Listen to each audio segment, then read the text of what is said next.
والسلام علی رسول الکریم وعلی آلہ وصحبہ اجمعین۔ فتاوی رضویہ شریف سے جو بات کل بیان ہو رہی تھی اس کا تھوڑا سا حصہ باقی رہ گیا تھا۔ باقی یہ جلد نمبر 10 صفحہ نمبر 199 پر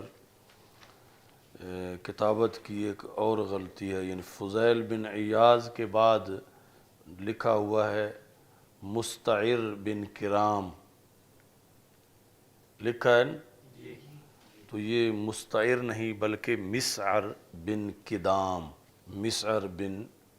کدام دال کے ساتھ۔ اچھا جی، تو یہ 201 صفحے پر امام بخاری اور امام اعظم ابو حنیفہ کے درمیان تقابل کی بحث کو سمیٹتے ہوئے اعلیٰ حضرت رحمۃ اللہ علیہ لکھتے ہیں اور ساتھ ہی ایک دوسرے مسئلے کا حل بھی بیان کرتے ہیں۔ کہتے ہیں بالجملہ ہم اہل حق کے نزدیک حضرت امام بخاری کو حضور پر نور امام اعظم سے وہی نسبت ہے جو حضرت امیر معاویہ رضی اللہ تعالیٰ عنہ کو حضور پر نور امیر المؤمنین مولا المسلمین سیدنا و مولانا علی المرتضی کرم اللہ تعالی وجہ الاسنا سے، یعنی یہ مسئلہ اس کا خلاصہ بھی بیان کر دیا اور ساتھ دوسرے مسئلے میں بھی اہم فیصلہ جو کہ نظری فکری ترازو کے ساتھ مکمل بیلنس کر کے لفظوں میں اس کو بیان کیا۔ اور حضور پر نور یہ لقب امام اعظم ابو حنیفہ کا بھی لکھا اور یہ لقب حضرت مولا علی رضی اللہ تعالی عنہ کا بھی لکھا۔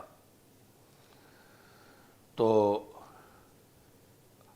اب کہتے ہیں کہ فرق مراتب بے شمار اور حق بدست حیدر کرار،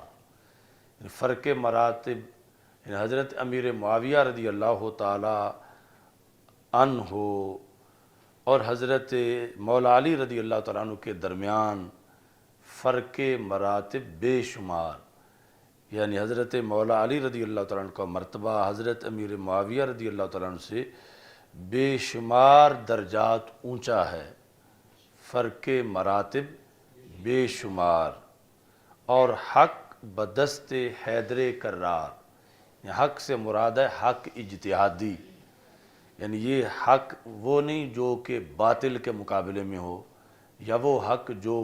گناہ کے مقابلے میں ہو، یا وہ حق جو عرف عام کی غلطی ہے اس کے مقابلے میں ہو۔ یہ ہے خطائے اجتہادی کے مقابلے میں حق اجتہادی، کہ جو مقابل ہیں ان کے فضائل میں بھی اس وجہ سے کوئی کمی نہیں آئی اور نہ ان کے ایمان پر کوئی یہ بات اثر انداز ہوئی کہ جو حق پر نہیں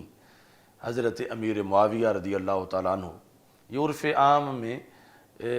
یہ وضاحت نہ ہونے کی وجہ سے بہت سے مسائل نے جنم لیا، یعنی جب یہ بیان کیا جاتا ہے کہ حضرت مولا علی رضی اللہ تعالی عنہ سے جو حضرت عائشہ صدیقہ رضی اللہ تعالی عنہ کا اختلاف تھا، تو اس اختلاف کے اندر یعنی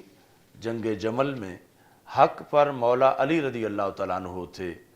تو اب اس کے حق کا جو مقابل ہے وہ گناہ نہیں، نہ وہ کفر ہے، نہ وہ باطل ہے، بلکہ وہ ایک ایسا کام ہے جس پر ایک نیکی ملتی ہے۔ یعنی حضرت عائشہ صدیقہ رضی اللہ تعالی عنہا کو اب خطا پر کہا جائے گا، اور جب حق کے ساتھ اجتہادی کا لفظ نہیں بولا گیا تو ایسے ہی بولنے میں اگر یعنی جس طرح خطا کا لفظ بولا جائے گا تو وہ مراد خطائے اجتہادی ہوگی جو نہ گناہ ہے اور نہ عیب ہے، نہ اس سے ان کے فضائل میں کمی آئی ہے اور نہ ایمان پر کوئی اثر پڑا ہے۔ اصل میں یعنی یہ زہر گھولا گیا معاشرے میں کہ جب حضرت عائشہ صدیقہ رضی اللہ تعالی عنہا کو خطا پر کہا گیا اور حضرت امیر معاویہ رضی اللہ تعالیٰ عنہ کو خطا پر کہا گیا، تو اس وقت سامعین کو تاثر یہی دیا گیا کہ مولا علی حق پر ہیں اور مقابلے میں سب باطل ہے۔ اس وجہ سے پھر حضرت فاطمہ رضی اللہ تعالیٰ عنہا کے موضوع پر یعنی وہ اصل اصولی بات کرنے کی وجہ سے لوگوں کا ذہن گناہ کی طرف چلا جاتا ہے یا ان کو ادھر موڑا جاتا ہے، اور یہ اس لیے جاتا ہے جو خود جائے کہ جو پہلے وضاحت نہیں کی جاتی رہی کہ اس وقت 35-40 سال یہ بات طاہر القادری اور دوسرے بیان کرتے رہے کہ، اور وہ بات ایک لحاظ سے سچی ہے کہ اہل سنت کی کتابوں میں یہ ہے کہ حق پر مولا علی رضی اللہ تعالیٰ عنہ تھے، ایسے ہی ہے، لیکن یہ نہیں بتایا گیا کہ یہ حق ہے کون سا۔ یعنی ایک تو یہ ہے کہ اصول ہمارا یہ ہے کہ جب بھی اجتہاد کا معاملہ ہوتا ہے تو ابتدائی اجتہاد میں فریقین ہی حق پر ہوتے ہیں، ابتدائی اجتہاد میں فریقین ہی حق پر ہوتے ہیں، یہ طے شدہ ضابطہ ہے ہمارے سارے اصول کی کتاب میں۔ انتہا کے اندر ایک حق پہ ہوتا ہے، مثلا حضرت امیر معاویہ رضی اللہ تعالیٰ عنہ اور حضرت مولا علی رضی اللہ تعالیٰ عنہ دونوں ہی اجتہاد کے آغاز کے اندر حق پر ہیں۔ وہ کیا ہے کہ دونوں کا مقصد ہی غلبہ اسلام تھا، دونوں کا مقصد ہی اسلام کی ترقی تھی، کسی کا مقصد بھی دنیا داری نہیں تھی، کسی کا مقصد بھی اقتدار نہیں تھا، دونوں کا مقصد ہی نیک تھا، دونوں ہی حق پر تھے۔ ایک کے نزدیک یہ تھا کہ پہلے جو ہے وہ ہمیں قصاص لینا چاہیے امیر المومنین کا، دوسرا یہ تھا کہ پہلے حکومت مضبوط ہو تو پھر قصاص لیں، یعنی دنیا داری کسی کے ذہن میں بھی نہیں تھی، تو یہ دونوں حق پر تھے۔ اس مرحلے میں اہل سنت دونوں ہی کو حق پر کہیں گے، آگے نتیجے میں جا کر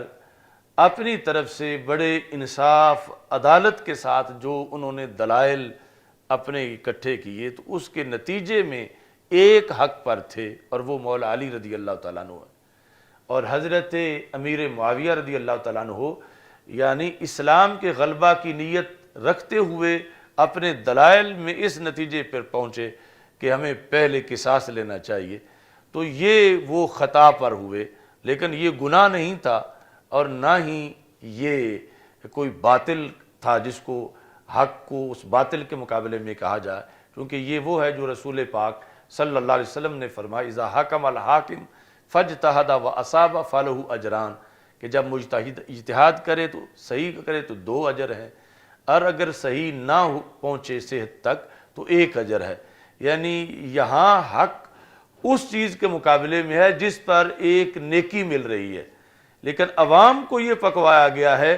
کہ حق پر ہیں لہذا باطل میں تو سارے، کسی نے مقابلے میں کفر مانا، کسی نے مقابلے میں گناہ مانا، کسی نے مقابلے میں جو ہے وہ عرف عام کی غلطی کہ جس پر کوئی ثواب نہیں ہوتا عیب ہوتا ہے وہ مانے، تو جس کے نتیجے میں یعنی وہاں تو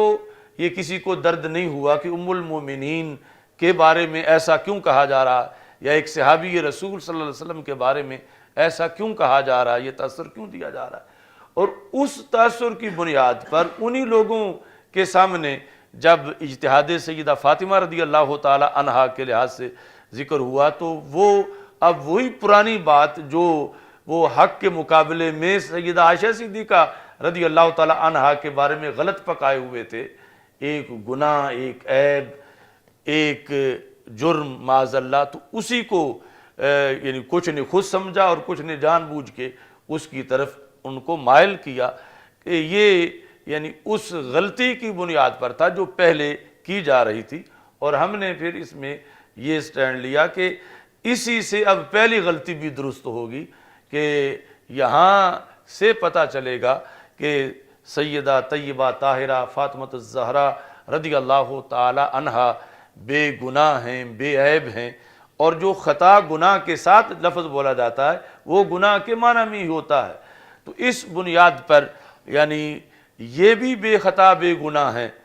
حضرت عائشہ صدیقہ بھی بے خطا بے گناہ ہیں، حضرت امیر معاویہ بھی بے خطا بے گناہ ہیں، کیونکہ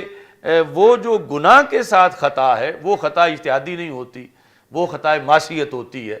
تو یہاں ابتدا کے اندر دونوں حق میں ہیں، خواہ وہ اجتہاد جمل والا ہے، صفین والا ہے، اور یہ دوسرا جو معاملہ باس میں آیا، تو اس بنیاد پر یعنی ہمارے جو اصول کی کتابیں ہیں ان کی طرف متوجہ نہ ہونے کی وجہ سے، اور سٹیجوں پر جو ان پڑھ نعت خوانوں کا اور نقیبوں کا قبضہ ہے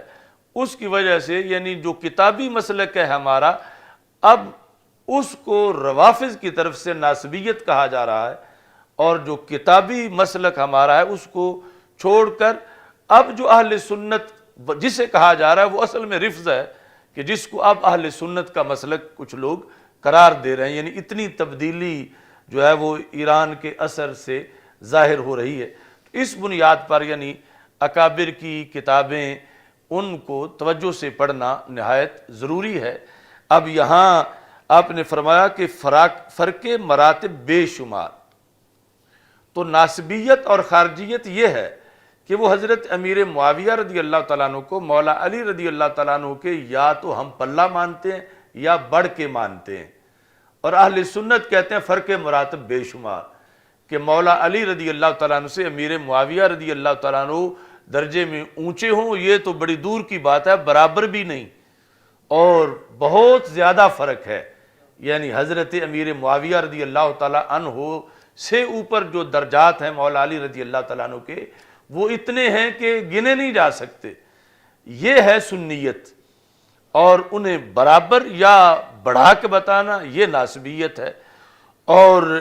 اب یہ جو طبقہ ہے ان کے لیے مطلب یہ غلط لفظ استعمال کرنے والا یہ رافضیت ہے، کہ جو اہل سنت کے اندر جو آہستہ آہستہ سرایت کر رہی ہے۔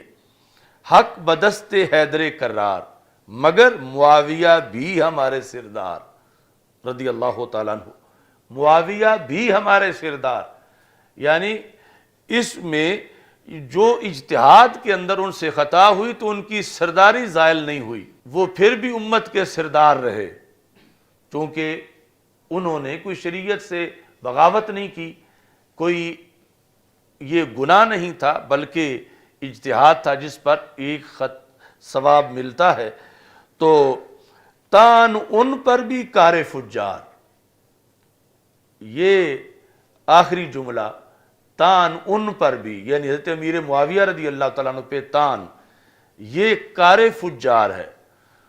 یعنی اہل سنت ان کو سردار مانتے ہیں، اور جو ان پہ تان کرے وہ فاجر ہے، وہ سنی نہیں ہے، یعنی فکری فاجر ہے۔ تو تان ان پر بھی کار فجار، یعنی یہ اعلیٰ حضرت رحمۃ اللہ علیہ کہ ایک طرف اردو ادب کی چاشنی اور دوسری طرف شرعی ادب کی حلاوت، اس کو اکٹھا کر کے بیان کر دیتے ہیں اختصار کے ساتھ، کہ اور یہ کہ کہاں کا مسئلہ تھا امام اعظم ابو حنیفہ اور حضرت امام بخاری کا، اور اسی سے چونکہ اگلی بات اہم طریقے سے سمجھ آ سکتی تھی اور اس سے پہلی بات سمجھ آ سکتی تھی، تو آپ اچانک جو ہیں وہ ادھر چلے گئے۔ اب عام بندہ کوئی بحث جب ڈھونڈے گا حضرت امیر معاویہ رضی اللہ تعالیٰ عنہ کے بارے میں فتاوی رضویہ میں، وہ تو دوسرے سارے مقامات کی طرف چلتا رہے گا، اور یہ یعنی اہم ترین مقام ہے کہ جو چند مختصر جملوں کے اندر اعلیٰ حضرت رحمۃ اللہ علیہ نے ایک ترازو کے طور پر دے دیا ہر سنی کو، کہ جس میں ادھر فرق مراتب بے شمار ہے، ادھر یہ کہنا کہ برابر ہیں، ایک جیسے ہیں درجے میں، حضرت امیر معاویہ ان جیسے ہیں یا آگے ہیں، یہ جائز نہیں،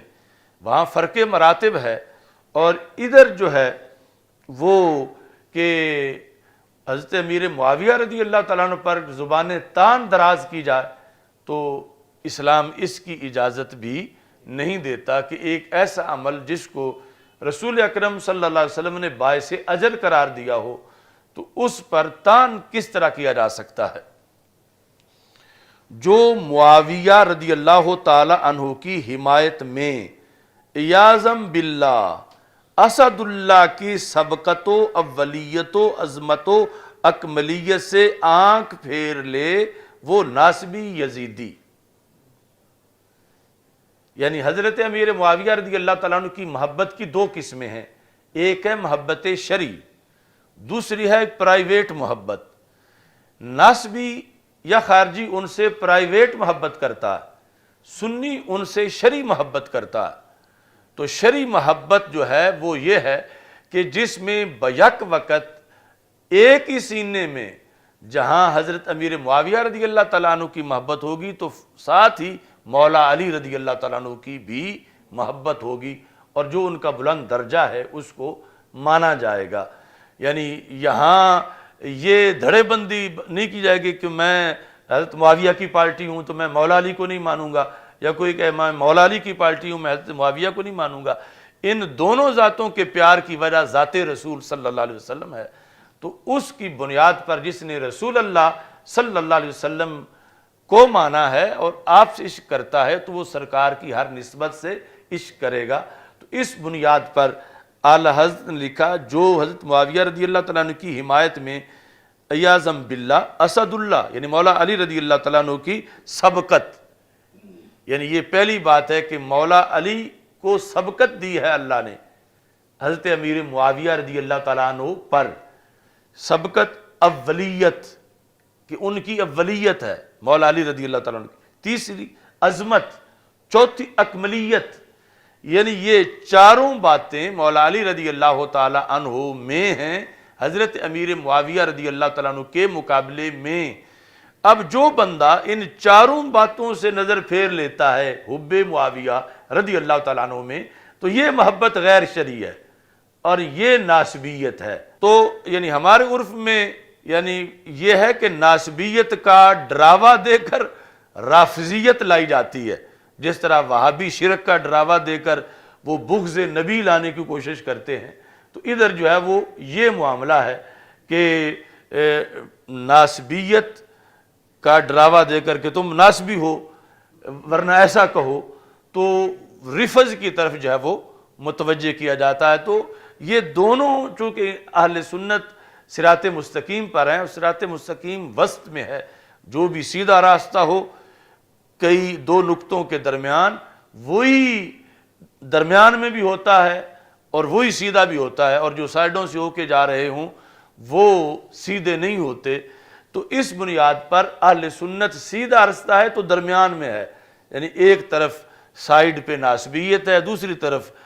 رفض ہے، ایک طرف خارجیت ہے، دوسری طرف تفضیلیت ہے، درمیان میں ہے اہل سنت۔ تو اسے بیک وقت دونوں طرف سے خطرہ ہے کہ دونوں طرف ان کا کوئی بندہ اغوا ہو کے نہ چلا جائے یا دونوں طرف سے ان پر کوئی حملہ نہ کرے، تو اس بنیاد پر یہ یعنی ان کو ہر طرف سے آنکھیں کھول کے اپنا عقیدہ بیان کرنا پڑتا ہے۔ تو آپ نے ایک دھڑے کو ناسبی یزیدی بنا دیا، قرار دیا اعلی حضرت نے۔ کون سا دھڑا؟ جو حضرت معاویہ رضی اللہ تعالیٰ عنہ کی محبت کا دعوے دار ہے،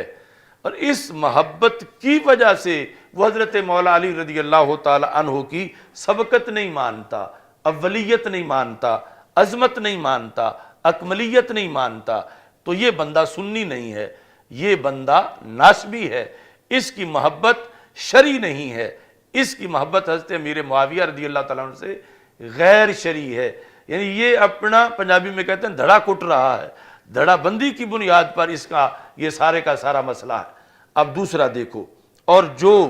مولا علی رضی اللہ تعالیٰ عنہ کی محبت میں حضرت معاویہ رضی اللہ تعالیٰ عنہ کی صحابیت و نسبت بارگاہ حضرت رسالت بلا دے، وہ شیعی زیدی۔ اس میں کیا بتایا کہ حضرت مولا علی رضی اللہ تعالیٰ عنہ کی محبت کی بھی دو قسمیں ہیں، ایک ہے محبت شرعی اور دوسری ہے محبت غیر شرعی۔ محبت شرعی وہ ہوگی کہ جب مولا علی رضی اللہ تعالیٰ عنہ کو اسبق مانتے ہوئے، اکمل مانتے ہوئے، وہ حضرت امیر معاویہ رضی اللہ تعالیٰ عنہ کی صحابیت کا شرف بھی مانے۔ اگر اس محبت میں آ کر وہ حضرت امیر معاویہ کی صحابیت ہی نہ مانے، یا صحابی کسی کو ماننے کے جو تقاضے ہیں حضرت امیر معاویہ کے حق میں وہ بھی پورے نہ کرے، یعنی مثلا ایک بندہ داتا صاحب رحمۃ اللہ علیہ کا نام جتنے ادب سے لیتا ہے، حالانکہ وہ صحابی نہیں، وہ تابعی نہیں، اتنے ادب سے وہ حضرت امیر معاویہ رضی اللہ تعالی عنہ کا نام نہیں لیتا، تو پتہ چلا کہ اس نے جو صحابیت کے تقاضے تھے حضرت امیر معاویہ رضی اللہ تعالی عنہ کے لحاظ سے وہ پورے نہیں کیے۔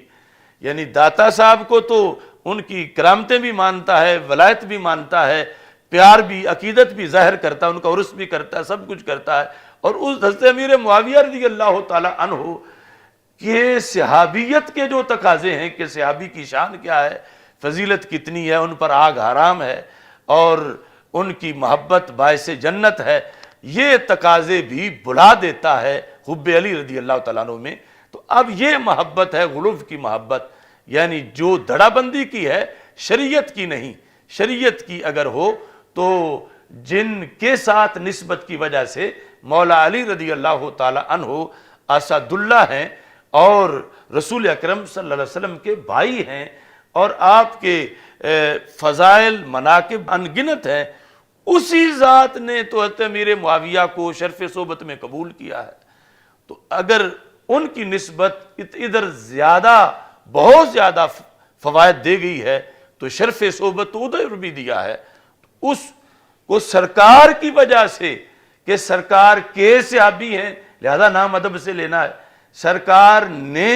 ان کے بارے میں یہ دعا کی ہے، سرکار دو عالم صلی اللہ علیہ وسلم نے ان کے بارے میں یہ گواہی دی ہے، تو اب اگر حب علی سرکار کی نسبت کو بھی نہ ماننے دے تو پھر یہ غلو ہوگا، یعنی یہ محبت حضرت علی رضی اللہ تعالیٰ عنہ کی غیر شرعی ہوگی کہ جو شریعت سے ٹکرا رہی ہے، اور ٹکرانے کا یہ مطلب ہے کہ حضرت امیر معاویہ رضی اللہ تعالیٰ عنہ کی صحابیت ماننے کو بھی یہ بندہ تیار نہیں ہے،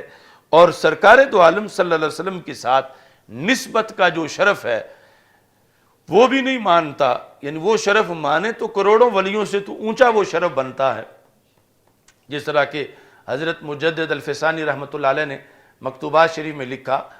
کہ حضرت واشی جو کہ عہد جاہلیت میں قاتل تھے سیدنا امیر حمزہ رضی اللہ تعالیٰ عنہ کے، اور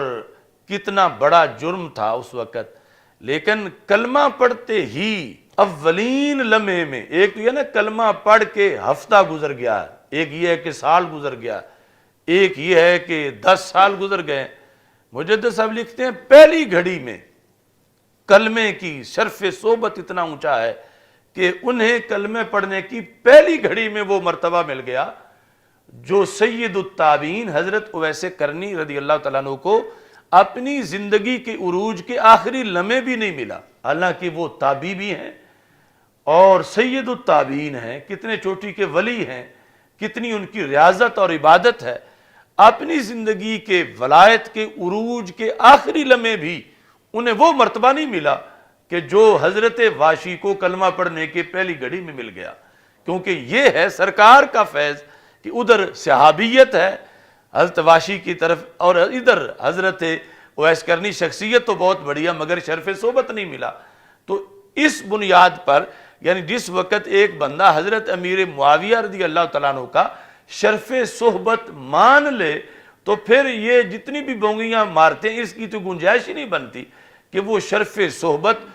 اونچا اتنا ہے کہ سارے ولی مل کے بھی کسی ایک صحابی کے شرف صحبت کا مقابلہ نہیں کر سکتے۔ تو ہم اہل سنت جو اپنے دائرہ ادب کے اندر اتنے بعد کے ولیوں کی اتنی ریسپیکٹ کرتے ہیں، اتنا ادب کرتے ہیں اور ان کے ساتھ اتنی اپنی عقیدت رکھتے ہیں اور اس کا اظہار بھی کرتے ہیں، تو پھر وہاں جہاں کے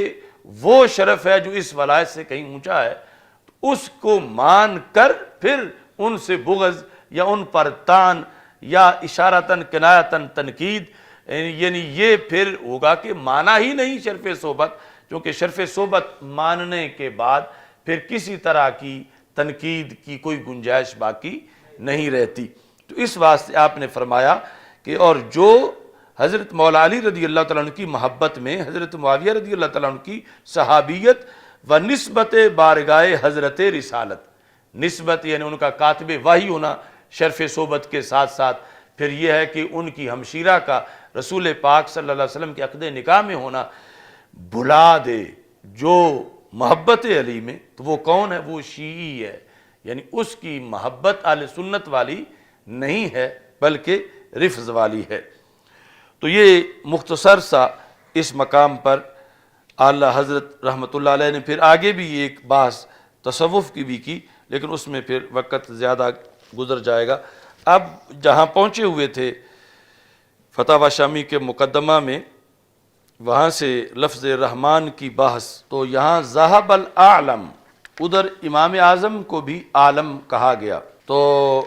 رحمان کے لحاظ سے یہ صفحہ نمبر 21، وَهَلْ وَصْفُهُ تَعَالَى بِالرَّحْمَةِ حَقِيقَةٌ أَوْ مَجَازٌ، کیا رحمت اللہ کا وصف حقیقت میں ہے یا مجازی ہے؟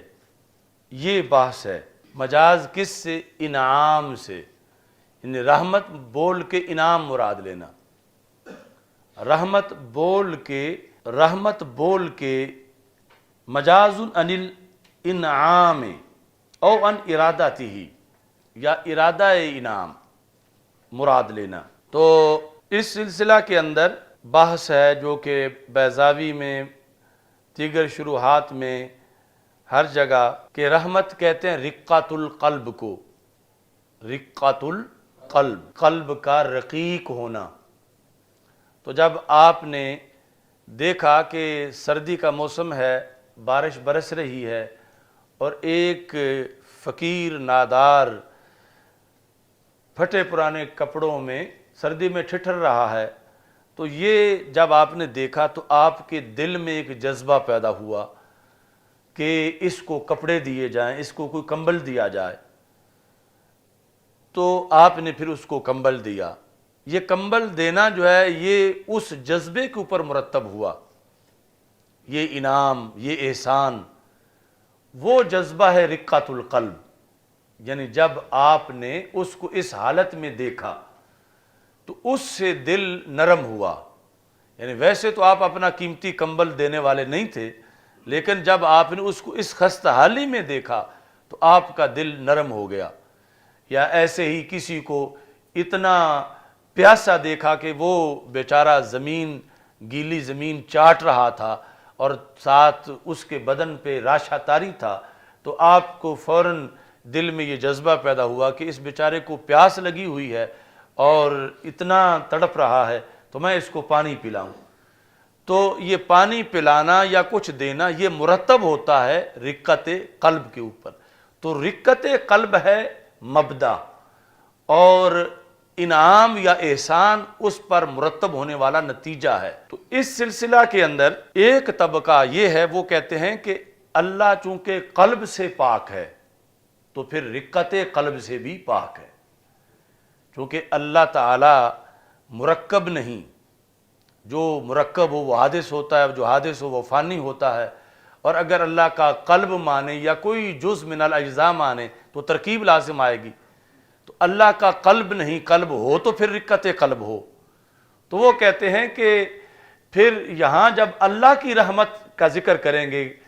اللہ رحیم ہے، اللہ رحمان ہے، اللہ کی رحمت ہے، تو مبدا بول کے مراد معال ہوگا، مبدا بول کے مراد نتیجہ ہوگا۔ یعنی رقت قلب بولا گیا ہے، لیکن مراد وہ ہے جو رقت قلب کے اوپر مرتب ہوتی ہے چیز،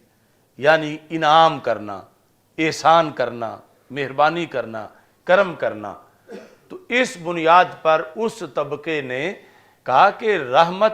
اللہ کی رحمت یہ مجازی ہے، اللہ کے شایان شان ہی نہیں کہ وہاں رحمت کا حقیقی معنی پایا جائے، کیونکہ حقیقی معنی جو ہے وہ ہے رقۃ القلب، اور رقۃ القلب جو ہے اللہ کے شایان شان نہیں ہے۔ تو لہذا جو مجاز کے علاقے ہیں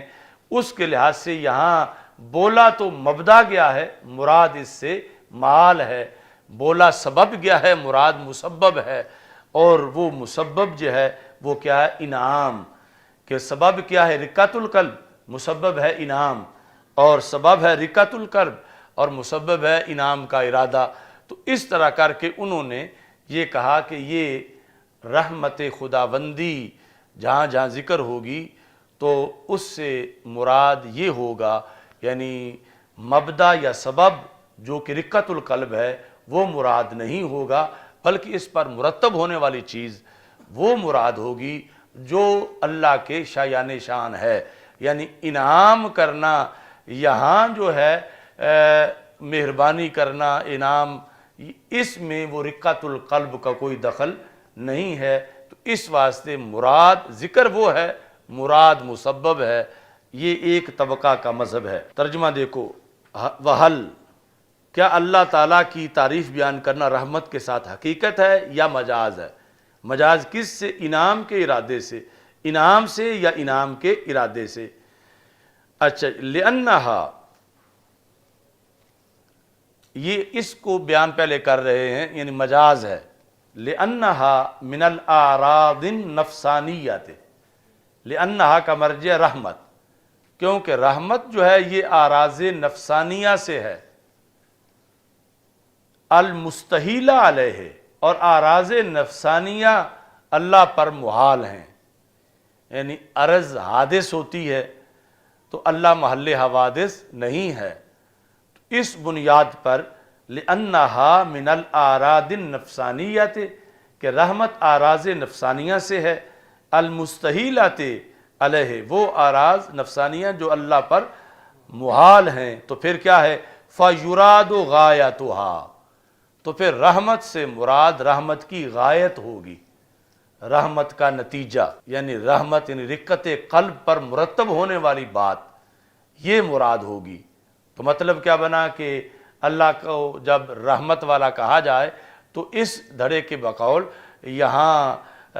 مجازی معنی مراد ہے، یعنی رحمت کا جو غایت ہے، رحمت پر جو چیز مرتب ہوتی ہے۔ اچھا جی، المشہور الثانی والتحقیق الاول، یعنی یہ اب فیصلہ کرتے ہیں امام شامی کہ مشہور دوسرا مذہب ہے مجاز والا، اور تحقیق پہلا مذہب تحقیق پر مبنی ہے۔ یعنی پہلا دوسرا کس مجاز کے لحاظ سے کہہ رہے ہیں کہ حقیقت کا ذکر پہلے ہے، مجاز کا ذکر بعد میں ہے، کہ حل وصف تعالیٰ بالرحمت حقیقت او مجاز، تو مجاز ہے ثانی، تو ثانی کی دلیل دے کر کہا المشہور الثانی، مشہور تو یہ دوسرا مذہب ہے، والتحقیق الاول، لیکن تحقیق جو ہے اس کے مطابق پہلا مذہب ہے کہ اللہ حقیقی طور پر رحمت والا ہے، حقیقی رحمان ہے، حقیقی طور پر رحیم ہے۔ اب یعنی یہ بات ویسے بیان کرتے بھی بڑی عجیب ہے کہ اللہ کی رحمت ہی اگر مجازی ہے تو پھر پیچھے حقیقی رہ کس کی جائے گی؟ کہ جب یہ کہا جائے گا کہ اللہ مجازی رحمان ہے، اللہ مجازی رحیم ہے، صرف اس وجہ سے جو رحمت کا معنی رقت القلب ہے، اس مجبوری کے پیش نظر یہ بات بیان کی گئی اور کثرت سے بیان کی گئی۔ یہاں تک کہ ہم جب پڑھ رہے تھے تفسیر بیضاوی علامہ عطا محمد بندیالوی رحمۃ اللہ علیہ کے پاس، تو امام بیضاوی حالانکہ خود بہت اس بات میں متشدد ہیں کہ معتزلہ کا رد کیا جائے، لیکن کشاف سے بہت زیادہ استفادہ کیا ہے بیضاوی کے اندر۔ امام بیضاوی نے لغوی طور پر، نحو کے لحاظ سے، اور پھر یہ بھی یعنی یہاں سے پتہ چلتا ہے کہ بندہ کسی بد عقیدہ کو پڑھے تو کہیں نہ کہیں سے پھر وہ بات اندر سرایت کر ہی جاتی ہے۔ بہت مشکل ہے مکمل محفوظ رہنا، اور یہ نہیں کہ کوئی محفوظ مکمل نہیں رہ سکتا، لیکن مشکل بہت ہے۔ تو جس کشاف سے امام بیضاوی رحمۃ اللہ علیہ نے عقیدے کا کوئی سبق نہیں لیا، عقیدے میں رد کیا معتزلہ کا، جار اللہ زمخشری کا، کہ یہ تفسیر اس کی ہے اور وہ معتزلی ہے، اور میں نے جو تفسیری فوائد ہیں وہ اس سے حاصل کرنے ہیں۔ لیکن اس مسئلے میں آ کر بندیالوی صاحب رحمۃ اللہ علیہ فرماتے تھے کہ امام بیضاوی میں سرایت کر گیا وہ کشاف کا مذہب، اور انہوں نے یہ، امام بیضاوی نے یہ قول کیا کہ رحمت اللہ کی مجازی ہے، اللہ کی رحمت حقیقی نہیں ہے۔ اور مجازی کیوں ہے کہ رحمت کہتے ہیں رقت القلب کو، اور اللہ اس سے پاک ہے، تو پھر اللہ تعالیٰ کے لحاظ سے یہ جب بیان کریں گے تو مجازن بیان کر سکتے ہیں، ویسے حقیقت اس کی مراد نہیں لے سکتے۔ یہ تفسیر بیضاوی کے اندر اس مقام پر یہ جو سورہ فاتحہ میں ہے الرحمن، اس کی بحث میں والرحمت فی اللغت رقۃ القلب، لغت میں رحمت ہے رقۃ القلب، وانعطاف یقتضی التفضل والاحسان، رقۃ القلب اور انعطاف، انعطاف ہے مہربانی، کہ رحمت وہ مہربانی ہے، وہ رقت قلب ہے، یقتضی التفضل، جو تقاضا کرتی ہے کہ کسی پہ فضل کیا جائے، والاحسان، کسی پر احسان کیا جائے، یعنی جو بھوکے کو یا ٹٹرتے کو دیکھ کر دل کے اندر جذبہ پیدا ہوا، اسی وجہ سے لغوی طور پر رحم کو رحم کہا جاتا ہے کہ وہ جو کچھ اس میں ہے اس پر مہربانی کرتا ہے۔ اچھا جی، اب صرف اسی میں نہیں، امام بیضاوی رحمۃ اللہ علیہ سارے اسماء کے لحاظ سے ایک قانون بتاتے ہیں، وَأَسْمَاءُ اللَّهِ تَعَالَى إِنَّمَا تُؤْخَذُ بِاعْتِبَارِ الْغَایَاتِ الَّتِي هِیَ أَفْعَالٌ دُونَ الْمَبَادِئِ الَّتِی تَکُونُ انفعالات۔ انفعال ہوتا ہے کسی کا اثر قبول کرنا، فعل ہوتا ہے کسی میں اثر کرنا۔ تو امام بیضاوی کہتے ہیں کہ اللہ تعالیٰ کے جتنے بھی نام ہیں ان میں مبادی کا لحاظ نہیں ہوتا، غایت کا لحاظ ہوتا ہے۔ تو رحمان میں بھی مبدا کا لحاظ نہیں ہوگا، یعنی رقت القلب کا، بلکہ انعطاف اور تفضل جو اس پر مرتب ہو رہا ہے اس کا لحاظ ہوگا، کہ اللہ کے ناموں میں مبادی کا لحاظ نہیں ہوتا بلکہ کس کا ہوتا ہے؟ غایت کا۔ کس کا لحاظ ہوتا ہے؟ کیونکہ مبادی انفعالات ہیں اور اللہ کی شان انفعال نہیں، کسی سے اثر قبول کرنا۔ تو اس بنیاد پر انہوں نے یہ بیضاوی شریف کے اندر صرف رحمت کے لحاظ سے ہی نہیں بلکہ باقی بھی کئی چیزوں میں، مثلا غضب ہے تو غضب کے لحاظ سے بھی جو بندہ غصہ اس کو تب آتا ہے جب اس کے اندر ایک انفعال کی کیفیت کسی کو دیکھ کر بنتی ہے، اس پر پھر آگے غضب مرتب ہوتا ہے۔ تو وہاں بھی امام بیضاوی کہیں گے کہ مبدا مراد نہیں، اس کی غایت مراد ہے۔ تو رحمان میں بھی مبدا مراد نہیں بلکہ اس کی غایت مراد ہے۔ تو اب یہ ہوگا کہ بہت سے اللہ کے نام معاذ اللہ وہ سب مجاز میں چلے جائیں گے، کہ اللہ فلاں لحاظ سے بھی مجاز ہے، فلاں لحاظ سے بھی مجاز ہے، فلاں لحاظ سے بھی مجاز ہے۔ تو اس پر پھر گرفت کی تفسیر روح المعانی میں امام آلوسی نے، اور یہ اس اعتراض کا جواب دیا کہ ٹھیک ہے رحمت کا معنی رقۃ القلب ہے، مگر اللہ مجازی رحمان نہیں بلکہ حقیقی رحمان ہے۔ تو یہ روح المعانی میں بسم اللہ کی ابحاث کے اندر انہوں نے نام نہیں لیا، لیکن استاذ یہاں پر پھر بیضاوی کا نام لے کر بتاتے تھے کہ کہتے لما للزمخشری من الاعتزال فی تفسیر کتاب اللہ العزیز، کہ جب زمخشری کے اندر اعتزال تھا تو اس نے تفسیر کرتے ہوئے بھی اعتزال کی وجہ سے یہ تفسیر کی۔ کس طرح؟ بِأَنْ جَعَلَ الرَّحْمَةَ مَجَازًا، اس نے رحمت کو مجاز بنایا، اللہ تعالیٰ کی رحمت کو مجاز بنایا۔ یہ مجاز بنانا کیا تھا؟ امام آلوسی کہتے ہیں نزع اعتزالیہ، یہ ان کے اندر یعنی زمخشری کے اندر یہ اعتزالی کھنچاؤ تھا، اعتزالی جھلک تھی، اعتزالی تحریک تھی، اعتزالی سوچ تھی، جس کی وجہ سے زمخشری نے اللہ کی رحمت کو مجاز کہا، اعتزالی نزعہ کی وجہ سے، یعنی اندر جو ہے وہ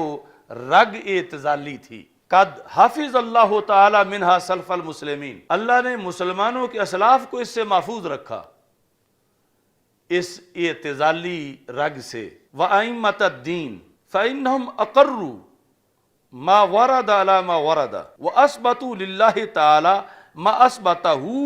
لَهُ تَعَالَى نَبِيُّهُ صلی اللہ علیہ وسلم من غیر تصرف فیہ بکنایت او مجاز۔ کہا کہ جو ائمۃ المسلمین اللہ نے ان کو محفوظ رکھا تو انہوں نے وہ چیز اللہ کے لیے حقیقتاً ثابت کی جو چیز سب سے بڑے توحید پرست، سب سے بڑے موحد حضرت محمد مصطفیٰ صلی اللہ علیہ وسلم نے اللہ کے لیے مجاز کی تقسیم کیے بغیر ثابت کی، یعنی رحمت کا اطلاق اللہ پر رسول اکرم صلی اللہ علیہ وسلم نے مطلقاً کیا، یعنی وہاں پر یہ نہیں فرمایا کہ وہ کنایتاً یا مجازاً رحیم ہے یا رحمان ہے، مطلقاً یعنی حقیقتاً اللہ تعالیٰ کو کے لیے رحمت کا اس بات رسول اکرم صلی اللہ علیہ وسلم کے لیے کیا۔ کہتے ہیں وقالو، اور مشائخ نے کہا لسنا اغیر علی اللہ من رسولہ، ہم اللہ تعالیٰ کے معاملے میں اللہ کے رسول علیہ السلام سے زیادہ غیرت مند نہیں ہیں۔ یعنی یہ غیرت کا ایک تقاضا بنایا ہوا تھا نا کہ رقۃ القلب جو ہے اللہ کے شایان شان نہیں، ہماری غیرت کا تقاضا ہے، ہم رب کے لیے یہ نہیں مانیں گے۔ تو انہوں نے کہا کہ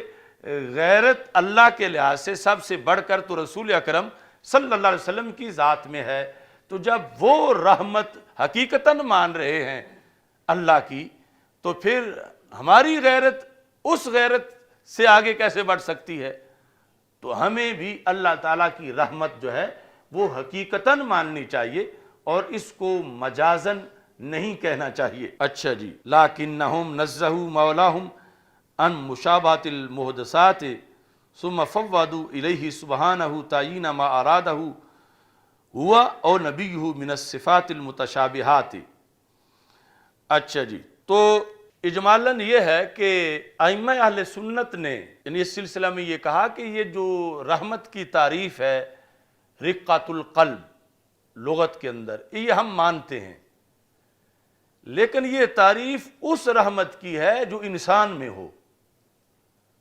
یہ اس رحمت کی تعریف نہیں جو رحمان کی رحمت ہے۔ یعنی یہ جو لغت میں تعریف کی گئی تو انسانی شعور جہاں تک پہنچ سکتا تھا اس کے مطابق لغت بول رہی تھی کہ انسان کے اندر جب انسان رحمت کرے تو پہلے یہ ہلچل ہوتی ہے اور اس پر پھر آگے انعام مرتب ہوتا ہے۔ انسان کے اندر پہلے رقۃ القلب پائی جائے تو پھر اس پر احسان مرتب ہوتا ہے، اور انسان کی ذات پر اللہ کو قیاس نہیں کر سکتے، اس کی رحمت کے اپنے تقاضے ہیں، اس کی رحمت کا اور معاملہ ہے۔ یعنی وہاں رقۃ القلب نہ پائی جائے پھر بھی اس کی رحمت حقیقی طور پر ہے، اسے مجازی طور پر نہیں کہیں گے، کیونکہ جس بیس پر مجاز کہا جا رہا ہے وہ تو رحمت کی تعریف ہے ہی مخلوق کے لحاظ سے، وہ خالق کے لحاظ سے تعریف ہی نہیں ہے۔ تو اس بنیاد پر تعریف ہم مانیں گے کہ رحمت کا معنی رقۃ القلب ہے، لیکن اللہ کی رحمت کی یہ تعریف ہم نہیں مانیں گے۔ اللہ کی رحمت وہ ہے جو اس کے شایان شان ہے، ہم اس پر یقین رکھیں گے کہ یقینی ہے، حقیقت ہے۔ باقی قیامت کے دن دیدار ہوگا تو پھر تفصیلات بھی پتہ چل جائیں گی۔ تو ہم آج دنیا میں اللہ کی ذات کے معاملے کو اپنی ذات پر قیاس نہیں کریں گے کہ جیسے ہمارے اندر رقۃ القلب ہو تو پھر اس پر مرتب ہوتا ہے احسان۔ اللہ تعالیٰ کی ذات اس سے وراء الورا ہے، لہٰذا وہاں یہ رحمت یقیناً ہے اور حقیقت میں ہے، لیکن اور ادھر یہ تعریف بھی صحیح ہے، مگر یہ تعریف کرنے والوں نے ایک بندے نے اپنی حالت دیکھ کر اس کے مطابق جو لفظ عرف میں چل رہا تھا وہ بیان کر دیا۔ یہ اللہ کی ذات کا جو معاملہ ہے اس کا ذکر اس تعریف میں نہیں ہے۔ اچھا جی، اب یہاں انہوں نے جو یہ بحث ہے آلوسی امام آلوسی کی، اسی کے مطابق جواب دیا فتاوی شامی کے اندر، اور اس مجاز جواب میں پھر انہوں نے یعنی آگے اعتراض بھی کیا، صرف ان کی دلیل کا جواب ہی نہیں دیا بلکہ ان کو گھیر بھی لیا ہے جو کہہ رہے تھے کہ رحمت مجاز ہے۔ تو امام شامی نے کہا یوں تو پھر اللہ کا علم بھی مجازی ماننا پڑے گا، پھر اللہ کی قدرت بھی مجازی ماننی پڑے گی، پھر معاذ اللہ اللہ کا ارادہ بھی مجازی ماننا پڑے گا، تو پھر حقیقت پیچھے رہ کون سی جائے گی؟ تو کہتے ہیں ولا یلزم کونہا فی حقہ تعالی کذالک، نہیں لازم آتا کونہا، ہا کا مرجع رحمت، کہ رحمت کا ہونا فی حقہ تعالی، اللہ کے حق میں، کذالک اسی طرح، کسی طرح یعنی جس طرح بندوں کے اندر ہے رقت القلب، بندوں میں رحمت کا مرتب ہونا رقت قلب پر، اس سے یہ لازم نہیں آتا کہ اللہ میں بھی ایسے ہی ہوتا ہے۔ ولا یلزم کونہا فی حقہ تعالی کذالک، یعنی یہ جو تعریف رقت القلب والی ہے یا یہ جو عرض نفسانی ہے، یہ بندے میں جس طرح کی ہے اللہ میں ایسے ہی ہو، یہ یہاں سے لازم نہیں آتا۔ تو مطلب کیا بنا کہ بندے کے اندر رقت القلب پر مرتب ہوگی رحمت، لیکن اللہ کے اندر رحمت حقیقت میں ہی ہے، مگر اس کا ترتب کا یہ طریقہ نہیں جو تم بندوں والا اللہ پر رائج کرنا چاہتے ہو۔ یہ بندوں کے عرف کا، بندوں کے حالات کا، بندوں کے معاملات کا ہے، اور کوئی بندہ اللہ کی ذات کے بارے میں یہ دعویٰ ہی نہیں کر سکتا کہ اس کو اللہ کی ذات کا معاملہ جو ہے وہ معلوم ہے کہ یوں پہلے ہوتا ہے اور پھر جو ہے صورتحال بنتی ہے وہاں بھی رحمت کی، اور پھر مجاز مانا جائے چونکہ دل موجود نہیں ہے۔ تو اس پر انہوں نے کہا حتی کذالک، حتی یہ اب تفریح ہے، تو تفریح ہے کہ اگر مانا جائے کہ اللہ میں بھی رحمت رقت قلب پہ مرتب ہوتی ہے تو پھر حتی تکون مجازن، تو پھر تو یہ رحمت اللہ کی مجاز ہوگی، لیکن ہم کہتے ہیں کہ وہاں رقت قلب پہ مرتب نہیں ہوتی، تو پھر مجاز نہیں ہے بلکہ حقیقت ہے۔ تو اب رقت القلب پہ مرتب اگر ہو تو مجاز ہے، تو لا یلزم کونہا، اس میں جو منفی ہے اس پر تفریح ہے حتی کی۔ لا یلزم میں ایک نفی ہے اور ایک منفی ہے، یہ تفریح نفی پر نہیں بلکہ منفی پر ہے، اور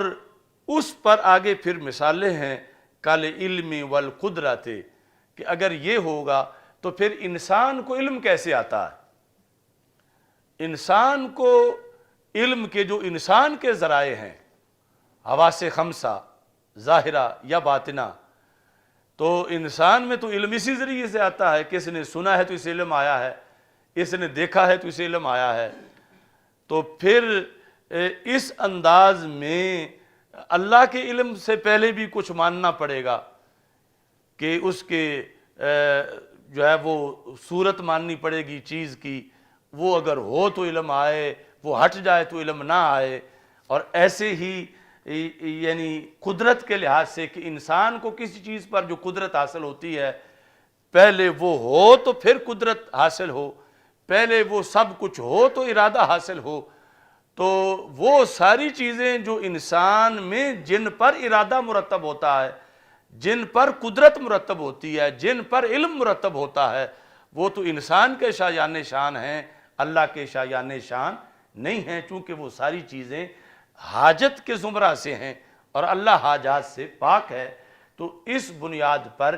جو دلیل لے کے تم رحمت مجاز لوگے مراد، اس سے تو پھر علم بھی مجاز ماننا پڑے گا، قدرت بھی اللہ کی مجاز ماننی پڑے گی، ارادہ بھی مجاز ماننا پڑے گا، جبکہ تم علم مجاز نہیں مانتے، تم قدرت مجاز نہیں مانتے، تم ارادہ مجاز نہیں مانتے، تو پھر اسی پر تمہیں چاہیے کہ تم رحمت بھی مجاز نہ مانو بلکہ رحمت اللہ کی حقیقی طور پر مانو، کیونکہ جس دلیل کی بنیاد پر رحمت تم مجازی مانتے ہو اسی پر پھر تمہیں باقی صفتیں بھی معاذ اللہ مجازی ماننے پڑیں گی، حالانکہ وہ تمہارے نزدیک بھی مجازی نہیں ہیں بلکہ حقیقی ہیں۔ اچھا جی، کالعلم والقدرت والارادت وغیرہ من الصفات معنی حل قائمات بنا من الاعراض، ان ساری صفتوں میں ہمارے اندر کچھ ایسی چیزیں ہیں اعراض میں سے جو ہمارے ساتھ قائم ہوتی ہیں تو ہمیں پھر علم آتا ہے۔ اعراض یعنی کسی چیز کی صورت جو ذہن میں جاتی ہے، یا یہ جو معنی ہا، علم، قدرت، ارادہ کے جو معنی ہیں وہ قائم ہوتے ہیں ہمارے ساتھ آراز میں سے، تو پھر یہ اس پر مرتب ہوتا ہے علم۔ ولم یقل احد، اور یہ تو کسی نے بھی قول نہیں کیا، یعنی تم نے بھی اور باقی نے بھی، انہا فی حقی تعالی مجاز، کہ یہ صفتیں بھی اللہ کے حق میں مجاز ہیں۔ یہ تو تم بھی نہیں مانتے مجاز، اور بھی کوئی نہیں مانتا، تو پھر وہ رحمت میں جہاں تم بٹکے ہو کہ اللہ کی رحمت کو اپنے احوال پر قیاس کرتے ہوئے مجاز کہنے لگے ہو، تو اسے بھی حقیقت ماننا چاہیے۔ وتمام تحقیقی ما فوائد اخر فی حواشینا علی شرح المنار للشارح، تو منار کی شرح جو صاحب در مختار کی ہے اس کے اوپر کہتے ہیں، جو میرا حاشیہ امام شامی کہتے ہیں، اس کے اندر یہ پوری بحث جو ہے وہ موجود ہے۔ تو یہ یعنی رحمان میں رحمت کے لحاظ سے اہل سنت کا عقیدہ ہے کہ رحمت اللہ تعالیٰ کی حقیقی ہے، اور رقت القلب کا معنی بھی رحمت کا جو ہے وہ صحیح ہے، لیکن وہ رحمت ہے جو انسانوں میں ہو۔ اللہ کے اندر جو رحمت ہے وہ وہی جانتا ہے کہ اس رحمت کی حقیقت کیا ہے۔ ہم لفظ رحمت کا اطلاق کرتے ہوئے وہ حقیقت جو رب جانتا ہے اس پر ایمان رکھتے ہیں،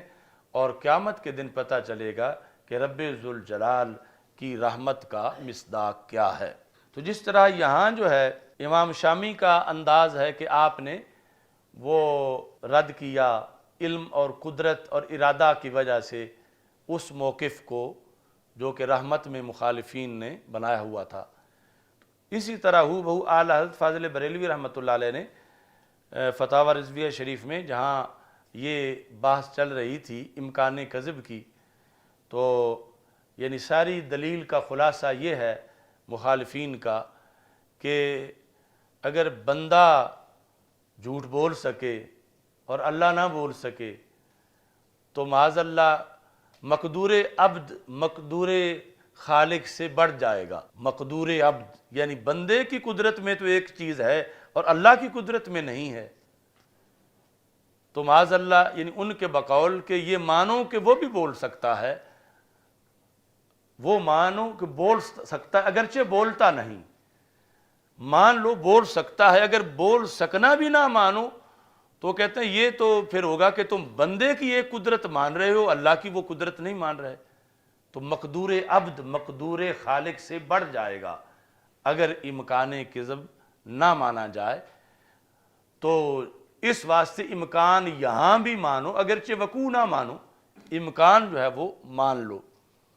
تو اعلیٰ حضرت فاضل بریلوی رحمۃ اللہ علیہ نے فرمایا کہ اگر اس طرح دلیل دو گے تو پھر تو تمہیں یہ بھی کہنا پڑے گا کہ اللہ تعالیٰ کے لحاظ سے امکان ظلم بھی ہے معاذ اللہ، کہ ظلم کرتا نہیں ویسے کر سکتا ہے،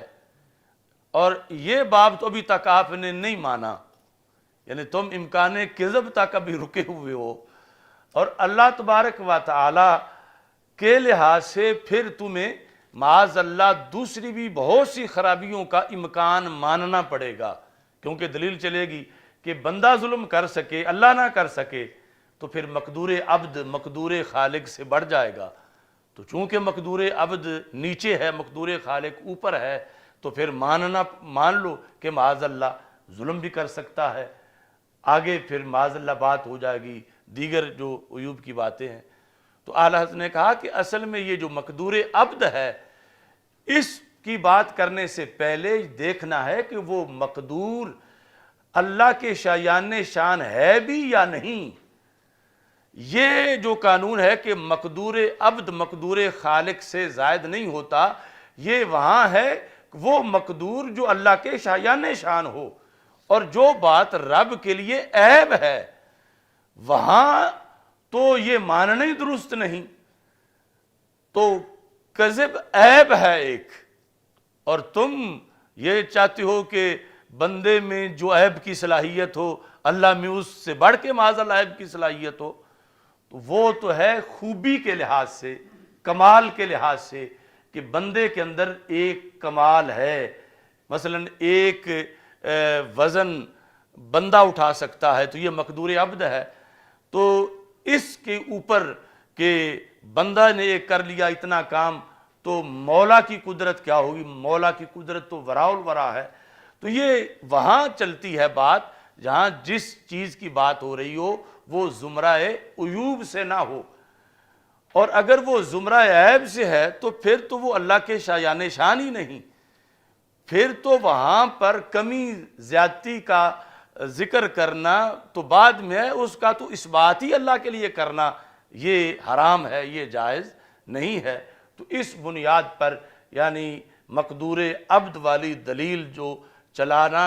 امکان کذب میں ہی صحیح نہیں، اسی طرح پھر امکان ظلم اور باقی معاملات کے اندر بھی پھر نہیں چلائی جائے گی، اور اگر تم کذب میں چلاؤ گے تو پھر تمہیں ظلم میں بھی چلانی پڑے گی، حالانکہ تم امکان ظلم نہیں مانتے اور بندے کا مانتے ہو۔ تو اس طرح کر کے